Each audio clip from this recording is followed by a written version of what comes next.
Skuad Garuda telah menyelesaikan pemusatan latihan di Bali selama hampir sepekan hingga 31 Mei lalu.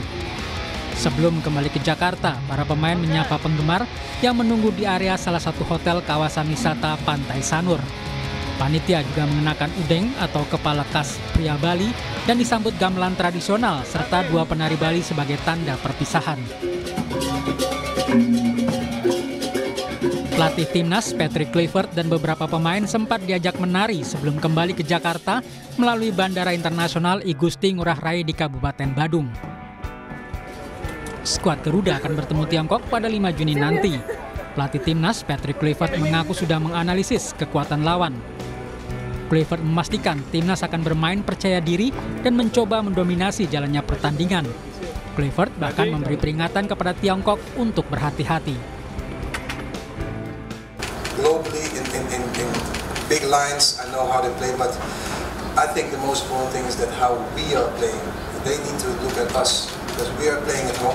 We have to play dominant game, and they have to, be careful of us. And we, of course, don't need to underestimate our opponent. But I think that China needs to be aware what we bring to the table.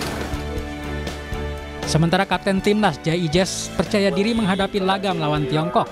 Menurutnya, kehilangan sejumlah pemain kunci bukanlah masalah yang besar, terutama pergantian penjaga gawang yang kemungkinan akan diisi Emil Audero Mulyadi. I know Emil a little bit now because he plays in Italy and we had a lot of contact also before he did the neutralization.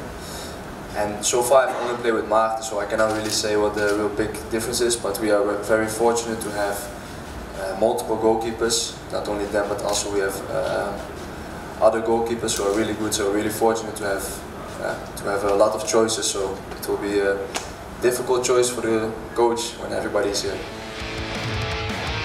Laga melawan Tiongkok pada 5 Juni sangat krusial karena kemenangan bisa membuat satu tempat di putaran keempat, sekaligus menjaga asa ke Piala Dunia tahun depan. Tim Liputan Kompas TV.